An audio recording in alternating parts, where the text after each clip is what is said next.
요한계시록 8장 6절부터 13절까지 말씀 한 절씩 교독하겠습니다. 제가 먼저 6절 말씀 봉독합니다. 일곱 나팔을 가진 일곱 천사가 나팔 불기를 준비하더라. 첫째 천사가 나팔을 부니 비석기는 것과 불이 나와서 땅에 쏟아지매 땅의 3분의 1이 타버리고 수목의 3분의 1도 타버리고 각종 푸른 풀도 타버렸더라.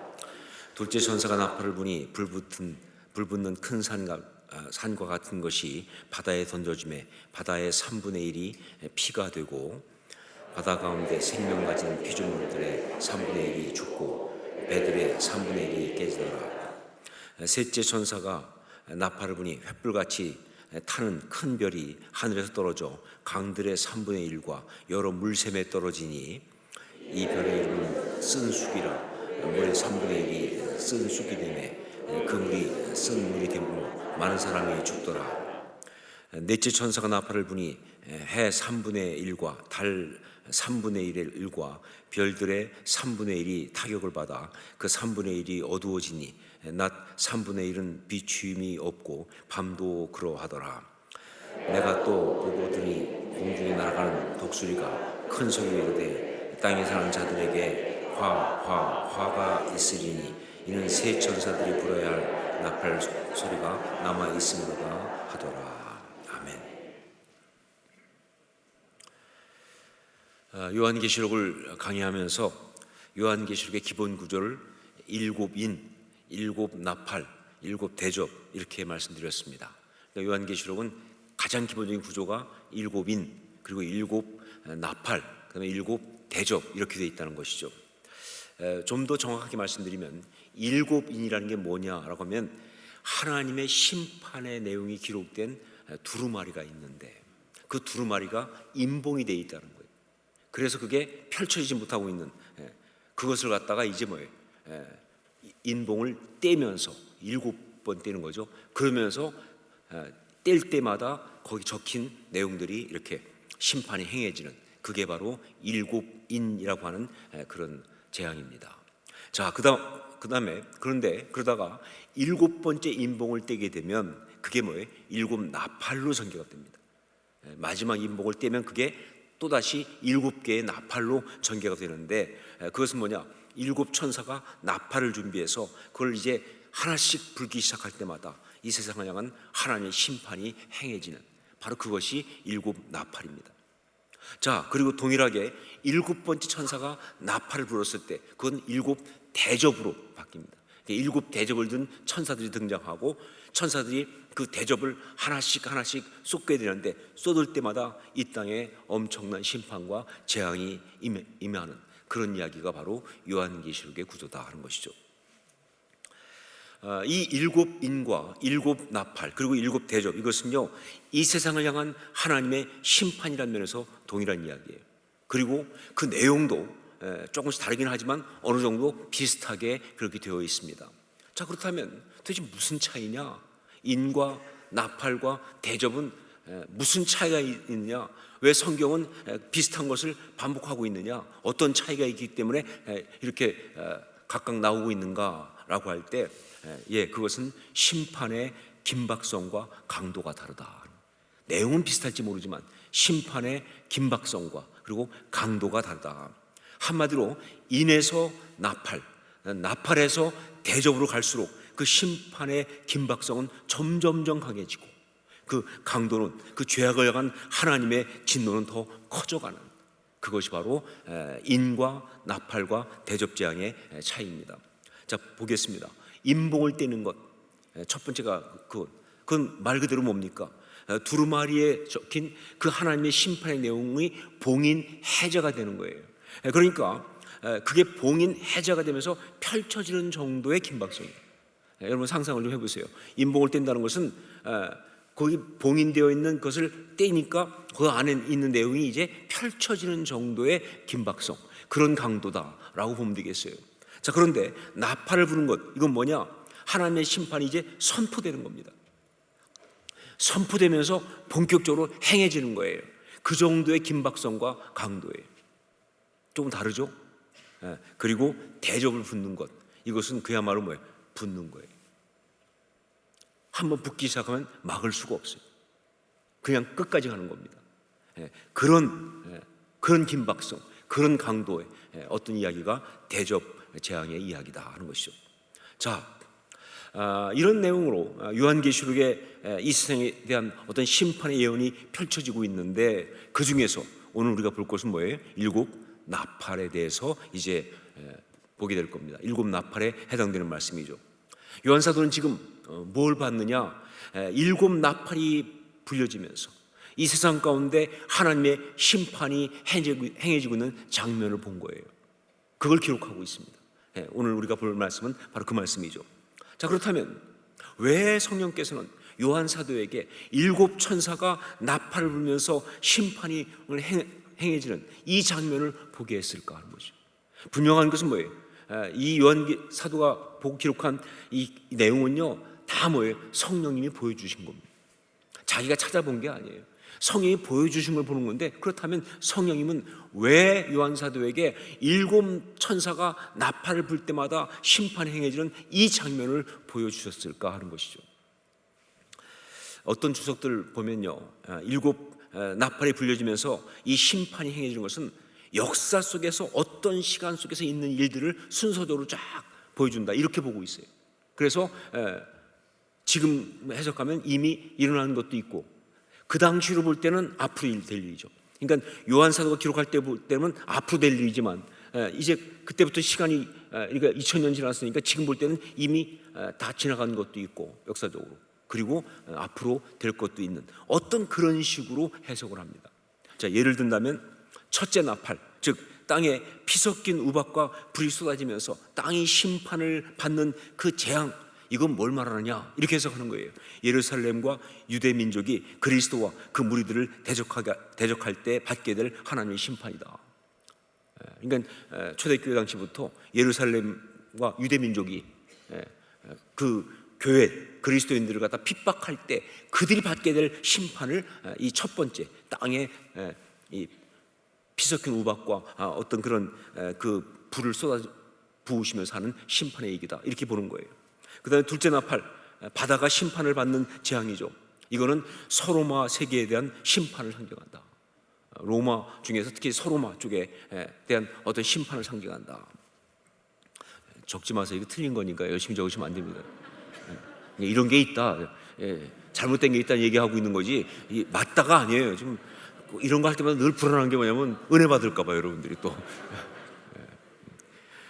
그 다음에 셋째 나팔은 강과 물샘들에 대한 심판의 재앙, 그거 아닙니까? 강과 물샘들에 대한 심판인데, 이것은 더럽혀져서 죽음의 조류를 내보내고 있는 자칭 그리스도 교회에 가해지는 심판이다.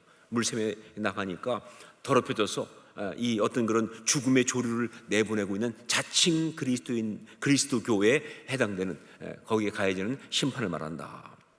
넷째 나팔, 무정에서 해와 달과 별이 어두워지는 심판, 이것은 뭐냐? 바로 중세의 어두움에 가져온 심판이다. 어두움이니까 중세의 그 어둠에 가져온 심판이다. 그 다음에 다섯째 나팔, 무적행에서 황충이 올라와가지고 그것이 모든 사람을 갖다가 괴롭히는 그런 건데, 이것은 뭐냐?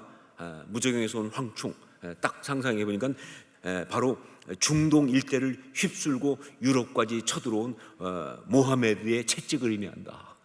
이슬람, 그것을 얘기한다라고 이제 보는 거예요. 그 모하메드에 대한 채찍이다. 그 다음에 이제 여섯 번째 나팔, 유브라데 강이 놓여진 네 천사와 그 군대의 살육. 유브라데 강에 네 천사가 놓여지는데 사실 천사가 아니고 마귀겠죠. 그것이 군대를 이루면서 사람들을 살육하는 그런 어마어마한 재앙이 일어나는데, 그것은 아시아와 아프리카와 유럽의 많은 지역을 지배한 오스만 투르크의 세력하에 계속될 어떤 그런 그 재앙을 상징한다, 이렇게 또 보는 거예요. 자, 그리고 나서 이제 일곱 번째 나팔, 일곱 대접 재앙은 그리스도의 재림 전 인간 역사의 최종 단계를 특정짓는 인간의 어떤 그 열정과 미움의 마지막 무서운 폭발들, 그런 죄악들을 상징하고 있는 것이다. 아직 안 온 것으로 본 거예요. 이렇게 이제 해석을 한 거예요. 이건 누가 한 거냐면 에드웬 틸레라고 하는 안식교 이단 신학자가 한 겁니다. 이게 정식이 아니에요, 이단이에요. 그런데 문제는 뭐냐? 이 사람만 이러는 것이 아니라 굉장히 많은 이단까지는 아닌 사람들도, 많은 목사님들도 이렇게 해석을 하는 거예요. 그러니까 첫 번째 나팔, 두 번째 나팔, 이걸 시대별로 보는 거예요. 어떤 시대에 있던 어떤 사건, 이건 어떤 시대에 있던 어떤 사건, 이건 어떤 시대에 있던 어떤 사건, 계속 종말의 사인들이 그렇게 나타난다고 보는 거예요. 여러분, 이렇게 해석하는 것은요, 요한계시록에 대한 전형적인 잘못된 해석입니다. 그리고 이렇게 해석하게 되면요, 그 요한계시록의 말씀은요, 우리한테 영적으로 아무런 유익이 없어요. 그냥 두려움만 줄 뿐이고, 그냥 호기심만 줄 뿐이지 영적인 어떤 아무런 의미가 없는 거예요. 그래서 뭘 어떡하란 말이에요. 그래서 뭘 어떡하라는 거예요. 몇 번째 나팔이 몇 년대에 있었던 어떤 사건을 말한다, 몇 번째 나팔이 어떤, 그럼 뭐 어떡하란 말이에요. 그러니까 영적으로 아무런 유익이 없어요. 그냥 호기심 아니면 두려움을 주는 거예요. 이거는 정말 사람들 미혹하는 그런 잘못된 해석입니다. 제가 요한계시록을 강의하면서 성령께서 요한 사도에게 이 계시를 보여준 이유는 뭐냐, 이 요한계시록이 말하고 있는 정말 중요한 메시지가 뭐냐, 그것이 바로 종말론적 신앙을 위해서라고 말씀드렸어요. 예, 이게 제일 중요한 거예요. 요한계시록은요, 종말론적 신앙을 위해서 기록된 겁니다. 그러니까 여기 이 일곱 나팔의 이야기도요, 이걸 보면서 우리가 받아야 될 어떤 그런 메시지, 즉 요한 사도가 그걸 보면서, 즉 성령께서 요한 사도에게 보여주면서 그러면서 주고 있는 그 메시지는요, 종말론적 신앙, 그게 어떤 내용인지, 어디에 강조점이 있는지, 그래서 우리는 그 신앙을 가진 자로서 어떻게 살아야 하는지 그 얘기를 하고 있는 것이, 그게 포인트예요. 자, 그렇다면 나팔 재앙, 일곱 나팔, 이 나팔 심판 이야기를 통해서 우리가 받아야 될 종말론적 신앙의 특징, 그게 뭐냐 말이죠. 그 포인트가 뭐냐라고 할 때 그것이 바로 나팔 소리를 듣는 신앙입니다.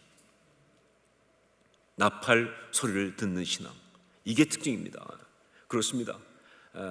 성령께서는 요한 사도에게 이 나팔 재앙 이 장면을 보여주면서 바로 이 메시지를 주고 있는 거예요. 종말론적 신앙은 바로 나팔 소리를 듣는 신앙이다. 종말론적 신앙은 어떤 신앙이냐? 나팔 소리를 듣는 신앙이다. 바로 그걸 요한 사도가 받았기 때문에 또 그것을 갖다가 기록하면서 지금 우리한테 주고 있는 거예요. 종말론적 신앙은 바로 나팔 소리를 듣는 신앙이다. 여러분, 참 신앙은요, 어떤 소리를 듣느냐에 따라 달라지는 거예요. 세상의 소리, 인간의 소리, 사람의 소리를 들으면 그 신앙은 아닙니다. 진짜 신앙은 뭐예요? 하나님의 소리를 들어야 하는 거예요. 사람들은 듣지 못하는 그 하나님의 음성을 들을 수 있으면 그게 진짜 신앙인이죠. 그 세상 사람이 아우성치고 모든 상황이, 모든 방법을 통해서 그렇게 막 나를 치고 하는 그 속에서도 말이죠, 하나님의 음성을 들을 수 있는 사람이 바로 하나님의 사람이에요. 전 여러분이 그럴 수 있기를 주여 축원합니다. 사람들이 자꾸 듣고 있으면요, 절대로 승리할 수 없어요. 사람들이 자꾸 듣고 세상 소리 자꾸 들으면요, 절대 이 세상에서 아름답게 우리가 신앙을 지켜나갈 수가 없는 거예요. 누구 소리를 들어야 돼요? 하나님의 소리를 들어야 돼요. 하늘의 소리를 들어야 합니다. 세상의 소리가 아닌 하나님의 그 음성을 들을 수 있어야 되는 것이다, 그 말이에요. 그렇기 때문에 이걸 종말론적 신앙이 그래 중요하면, 종말론적 신앙은 바로 뭐냐? 나팔 소리를 듣는 신앙이다. 오늘 말씀이 그 얘기하고 있는 거예요. 나팔을 불었다는 말이 뭐냐? 나팔 소리를 듣는 신앙이다. 자, 그렇다면 나팔 소리를 듣는다고 할 때 어떤 나팔 소리를 들을 것이냐 하는 거죠. 어떤 나팔 소리를? 먼저 중요한 것은 바로 경고의 나팔입니다. 경고의 나팔. 어떤 나팔 소리를 듣느냐? 경고의 나팔을 들어야 한다 하는 것이죠. 성경에 나오는 나팔 소리, 이건 한마디로 말하면 하나님의 임재의 상징입니다. 성경에서 나팔이 울려 퍼졌다 그러면 그건 무조건 뭐예요? 하나님의 임재를 의미해요. 이스라엘 백성이 출애굽해서 시내산에서 하나님 만날 때도 말이죠, 그 온 산에 빽빽한 가운데 나팔이 울려 퍼졌어요. 하나님의 임재입니다. 나팔 소리는 하나님의 임재의 상징이에요. 더 구체적으로 말하면 하나님의 음성이 백성들한테 들려오는 거예요. 그것이 바로 나팔 소리예요. 자, 그런데 이 나팔 소리는 구체적으로 들어가면 세 가지의 의미를 가져요. 첫째 하나가 뭐냐? 하나님의 때, 즉 카이로스의 선포입니다. 나팔이 울려 퍼진다는 건 뭐냐? 하나님의 때를 선포하는 거. 하나님의 시간이 되었다, 그런 얘기입니다. 하나님의 때가 지금 이르렀다, 그런 이야기예요. 그래서 절기 때마다 나팔을 불어요. 절기 때마다. 특별히 그 나팔 중에 가장 유명한 게 바로 뭐냐? 희년 때 부르는 나팔입니다. 희년은 영어로 주빌리 그러거든요. 주빌리. 그거는 그 히브리어 요벨에서 온 거예요. 요벨. 자, 그런데 사실 그 히브리어로 나팔은 뭐냐? 히브리 그 성경에 말하는 나팔은 아주 많은 경우 양각 나팔입니다. 양각 나팔은 양의 뿔로 만든 나팔이라는 뜻이에요. 각이 양쪽에 있는 나팔이 아니라 양의 뿔로 된 나팔이에요. 그래서 양의 뿔을 가지고 나팔을 만들어요. 그래서 이걸 갖다가 쇼파르라고 합니다. 쇼파르. 그래서 보통 성경에 나오는 나팔은 다 쇼파르예요. 그런데 성경에 그거 말고 그 양각 나팔 말고 금속으로 나팔을 만들어요. 은나팔 같이. 요거는 그 하초츠라 이렇게 말합니다. 하초츠라. 그러니까 좀 달라요, 용어가. 그런데 이 금속으로 만든 나팔보다는 아주 많은 경우가 다 뭐예요? 양각 나팔이에요. 그래서 이것은 쇼파르예요. 그런데 이 양각 나팔을 성경 다른 곳에서는 요벨 이렇게 부를 때가 있어요. 왜냐하면요, 숫양의 양을 갖다가 가리키는 말이 요벨이거든요. 그러니까 그 양의 양각 뿔로 만드니까 그냥 아예 그 나팔도 요벨 이렇게 말하는 때가 있어요. 그래서 요벨 그러면 또 그것도 양각 나요. 쇼파르와 같이 양각 나팔을 말할 때가 있어요. 희년 때는 바로 그걸 얘기해서 요벨에서 나온 게 바로 희년이에요. 그래서 희년이라는 말의 히브리어는 요벨입니다. 영어로 바꾸면 그게 주빌리가 된 거고요. 근데 그때는요, 그 나팔이 불려지면요, 모든 사람들이 다 자기의 기업으로 돌아가는 거예요. 온전한 회복이 일어나는 거예요. 하나님의 때가 선포되는 겁니다. 나팔의 가장 중요한 의미는 하나님의 때를 선포하는 거예요. 그게 바로 나팔이에요. 자, 그리고 두 번째는 나팔은요, 하나님의 행동 명령입니다. 성경에 보니까 나팔은 언제 불려지느냐? 군대가 소집될 때. 나팔을 불면 각자 일하고 있다가 다 내려놓고 군대 소집 가야 돼. 그리고 모인 상태에서 나팔이 울려지면 앞으로 전진. 그러다 나팔이 울려지면 멈추고 진을 치고 또 나아가고, 이 모든 행동들, 광야에서 백성들이 이동할 때마다 나팔이 울려졌어요. 이게 바로 나팔이 불려질 때의 의미예요. 그러니까 하나님의 행동 명령이에요. 움직이라는, 어떤 일을 하라고 하는 명령이에요. 여기에 순종하는 게 중요하겠죠, 그렇죠?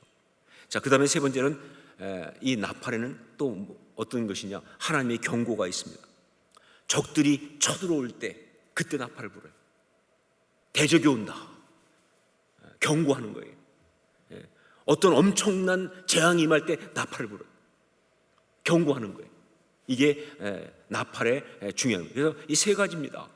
때의 선포, 그 다음에 하나님의 행동 명령, 그리고 하나님의 경고, 이것이 나팔의 의미인데, 이 중에서 여기 요한계시록에 나팔 재앙을 통해서 말하고 있는 바로 그것은, 그 주된 의미는 경고의 나팔이 세 번째, 경고의 나팔입니다. 여러분, 이 일곱 나팔 재앙을 보면요, 일곱인이나 일곱 대접과 동일하게 4+3 구조로 되어 있습니다.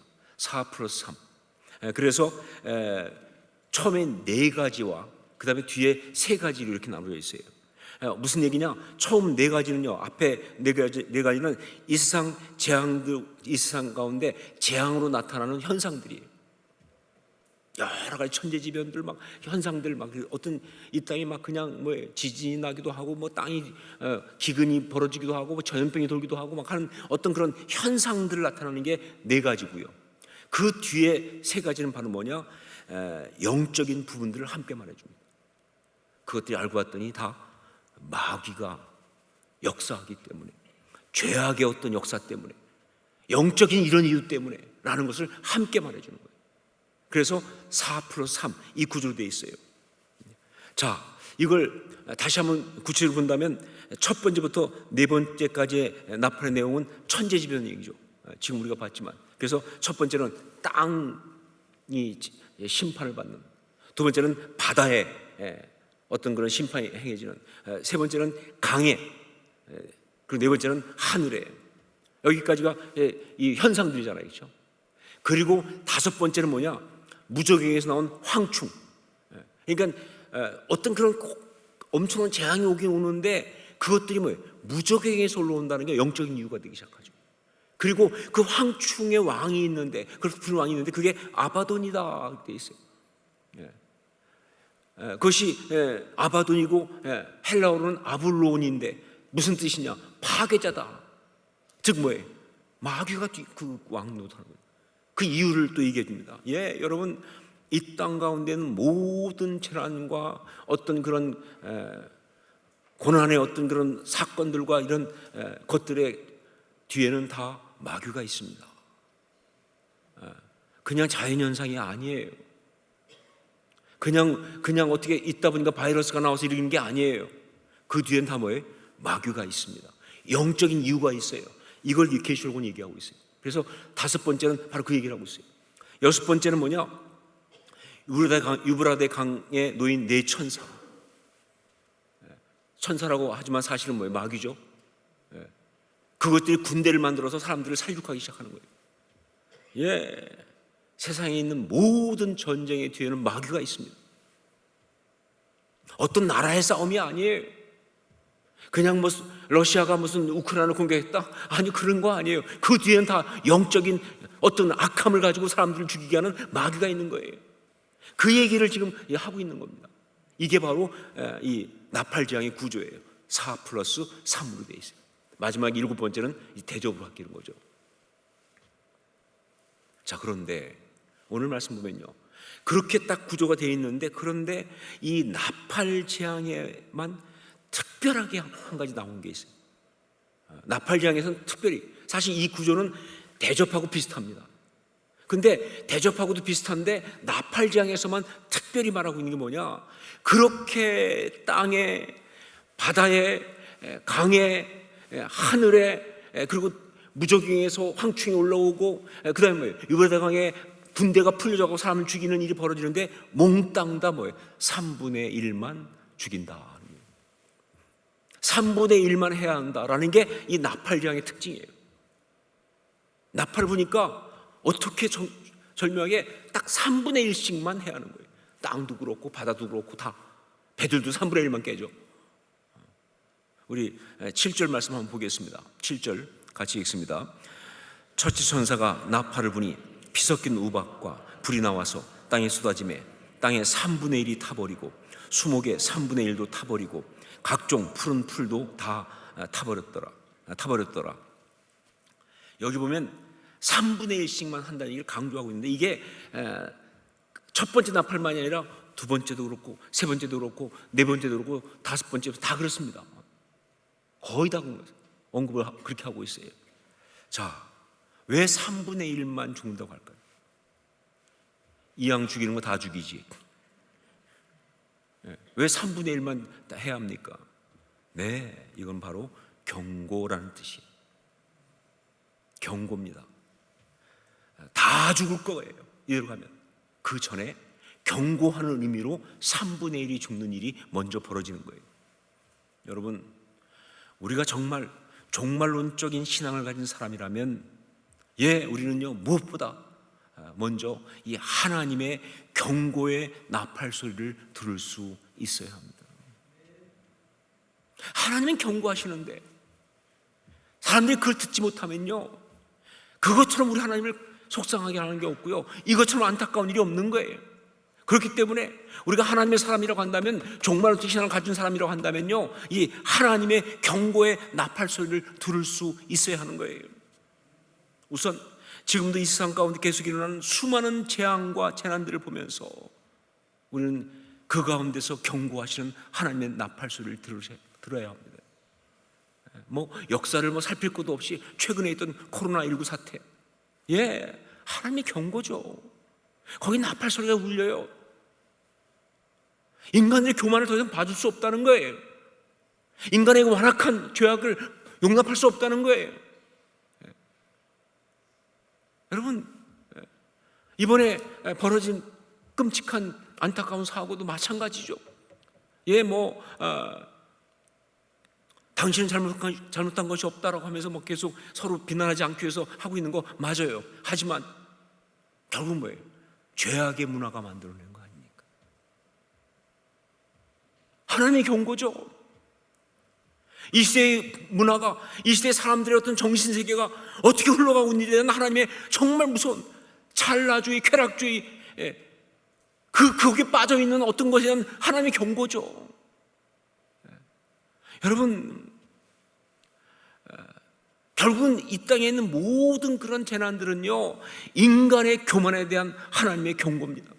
휘브리스, 스스로 하나님처럼 돼서 자기가 하고 싶은 대로 마음대로 하겠다고 하는, 그러니까 그런 방탕함과 그런 말도 안 되는 타락들이 나오는 거예요. 그거에 대한 하나님의 경고예요. 바로 그 경고의 나팔을 세상은 못 들어도 우린 들어야 한다고 말입니다. 그게 바로 종말론적 신앙사람이죠. 세상은 못 들어도 우린 들어야죠. 그리고 이야기할 수 있어야 돼요. 이건 하나님이 경고하시는 것이다.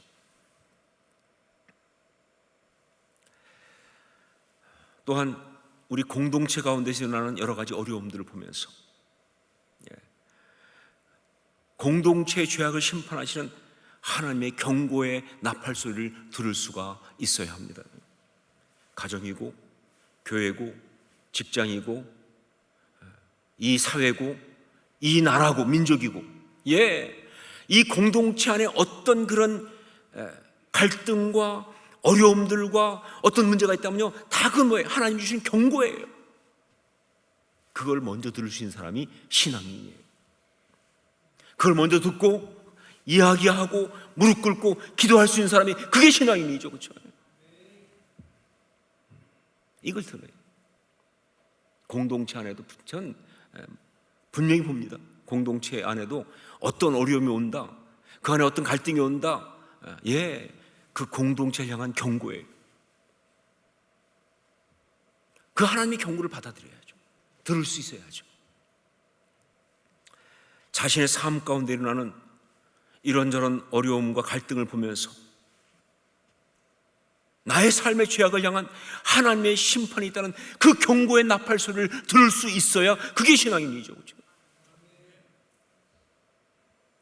그냥 억울하기만 하고, 그냥 분하기만 하고, 그냥 속상하기만 하고, 그냥 짜증나기만 하고, 왜 이렇게 신경질 나게 하는 것들이 많아 세상에. 그러고 있으면 안 되죠. 내가 왜 이렇게 짜증나는 게 많으냐? 그렇습니다. 내 삶에 지금 문제가 있어요. 나의 삶에 문제가 있던 걸 하나님께서 경고하시는 거예요. 그 나팔 소리를 들어야죠. 그게 종말론적 신앙의 사람이에요. 하나님의 경고의 나팔을 소리를 듣는 것. 여러분, 하나님은 절대로 경고 없이 심판을 행하지 않으십니다. 그냥 기다렸다가 그냥 한 방에 다 죽일 수 있는 기회를 그러지 않아요. 물론 하나님의 심판은 비밀이에요. 소돔과 고모라를 갖다가 심판할 때도 했던 것처럼 이건 하나님의 섭리 가운데 있는 하나님의 숨겨진 비밀이에요. 그런데 지난 시간에 우리가 아브라함 통해서 본 것처럼 하나님은요, 반드시 그 비밀을 당시의 사람들에게 알려줍니다. 그리고 경고하세요. 경고 없이 그냥 치지 않아요. 왜냐하면요, 하나님은 이 세상을 죽이시기를 원하는 분이 아니니까 그래요. 이 땅은 하나님이 만드셨잖아요. 이 모든 사람들은 하나님이 창조하셨잖아요. 그러니까 죽이고 싶으신 게 아니라 살리고 싶으신 거예요. 그러니까 하나님은 반드시 먼저 경고합니다. 경고하지 않고 그냥 심판하는 건 그건 뭐예요? 살육이죠. 하나님은 경고하세요. 그런데 그 경고의 대부분이 바로 뭐냐? 재난과 어려움과 여러 가지 그런 고난들의 이야기가 경고입니다. 그 경고를 갖다가 정말 들을 수 있어야 되는 거예요. 그런데 안타깝게도 사람들은 이 경고의 나팔 소리를 못 들어요. 이게 정말 이 땅의 안타까운 이야기예요. 그래서 그냥 끝까지 가는 거예요. 그래서 그런 어려움이 다가오면요, 자기들 한번 해결해 보겠다고 꼼수를 써요. 그러다가 그게 안 되면요, 화를 내기 시작합니다. 서로 비난합니다. 그리고 막 그냥 정죄하고 자기가 막 절망하고 심지어 하나님을 원망하고 나중에 막 하나님을 막 대들기도 하고 그게 인간들이에요. 그런데 참 하나님의 사람은 그 순간에 경고에 나팔할 수 있습니다. 왜 하나님이 나를 이렇게 아프게 하시는지 어렵게 하시는지 때로 부끄럽게 하시는지 이게 무슨 뜻인지 하나님의 그 경고의 나팔을 듣는 사람 그게 바로 하나님의 사람이다. 그걸 듣고 자신이 회개하고 사람들한테 이야기할 수 있는 사람이 하나님의 사람이다 하는 겁니다. 나팔 소리를 듣는 신앙 그 첫 번째는 바로 경고의 나팔입니다. 경고의 나팔 소리를 듣는 것 그걸 말합니다. 자, 두 번째 또 하나 있어요. 위로의 나팔입니다. 위로의 나팔. 여러분 우리가 요한계시록 보면서 절대로 놓쳐서 안 되는 것이 뭐냐? 이 요한계시록이 왜 그리고 어떻게 쓰여지게 되었는지 겁니다. 이 요한계시록이 왜 그리고 어떻게 쓰여지게 되느냐? 여러분 요한계시록이 어떻게 쓰여지게 되었습니까? 왜 쓰여지게 되었습니까? 요한이 보여주시는 어마어마한 계시를 받기 때문에 그래서 쓰여진 것이 바로 요한계시록 아니에요? 근데 주님은 왜 요한에게 이 계시를 보여줬느냐? 사람들은 그걸 모르고 요한계시록이 앞으로 일어날 종말을 얘기하다 보니까 이게 무슨 앞으로 일어날 종말에 대한 아무도 모르는 어떤 그런 비밀들을 말해주는 신비한 책인 줄 알고 그걸 가지고 그냥 나만 알고 있어. 우리가 먼저 깨달았어. 막 그러면서 굉장한 호기심과 굉장한 어떤 교만을 가지고 이 책을 대한다 그 말입니다. 아니요, 절대로 앞날에 있을 일을 미리 알려주는 그 비밀을 누설하는 책이 아니에요. 요한계시록은요 처음부터 아주 분명하게 너무나 중요한 메시지를 주려고 기록된 책입니다. 그게 바로 뭐냐? 그게 종말론적 신앙이고요. 더 정확히 말하면 종말론적 신앙을 가진 당신의 사람들을 격려하고 그리고 위로하는 겁니다. 나팔 재앙 이야기도 마찬가지예요. 성령께서는 왜 이 나팔 재앙 이야기를 요한 사도에게 지금 보여주고 있느냐? 그거는요 바로 그 앞에 처음에 이 일곱 인과 일곱 나팔과 일곱 대접의 이야기가 펼쳐지기 전에 삽경으로 들어간 하늘의 장면 보면 나와요. 그게 요한계시록 5장 4절로 5절 말씀이죠. 그 두루마리를 펴거나 보거나 하기에 합당한 자가 보이지 아니하기로 내가 크게 울었더니 장로 중에 한 사람이 내게 말하되 울지 말라. 유대 지파의 사자 다윗의 뿌리가 이겼으니 그 두루마리와 그 일곱인을 떼시리라 하더라 하면서 일곱이 그리고 일곱 나팔이 일곱 대접이 가는 거예요. 위로예요. 요한 사도를 위로하기 위해서 울지 말라고. 내가 너한테 진짜 비밀을 보여줄게. 지금 답답해 보이지? 아니다. 하나님이 아무것도 안 하시는 것 같으냐? 아니다. 위로하시기 위해서 위로하려고 바로 이 이야기를 하는 것이고 그 중에 바로 나팔재앙 이야기가 들어가 있는 거예요. 여러분 계시라는 게 뭡니까? 계시가 아포칼립시스란 말이라고 말씀드렸죠. 아포칼립시스 그 뜻 그대로 하면 뭐예요? 열어서 보여준다는 거예요. 아포칼립시스 열어서 보여준다는 거예요. 자, 그런데 왜 열어서 보여주느냐 말이죠. 아니 애써 닫아놓은 것을 왜 열어서 보여주느냐? 이유는 딱 한 가지예요. 바로 뭐냐면 계시를 받는 그 사람을 위로하려고. 너무 잘 모르고 막 너무 힘들어하니까 보이는 것 때문에 힘들어하니까 와서 얘기하는 거예요. 사실은 말해주면 안 되는데 너한테만 얘기해 줄게. 앞으로 이게 이렇게 될 거다. 무슨 뜻이에요? 힘내라고. 좌절하지 말라고. 그 위로가 있는 거예요. 요한계시록은요 정말 가슴 뭉클한 말씀이에요. 눈물 그렁그렁한 말씀이에요. 정말 그 요한계시록 제대로 읽으면요 거기서 우리는요 무서운 심판과 막 어떤 설명할 수 없는 어떤 종말에 대한 어떤 그런 이야기들과 그런 것 때문에 막 그 혼돈스러운 것이 아니라 정말 감당 못할 우리 주님의 그 사랑 앞에 눈물을 흘릴 수밖에 없어요.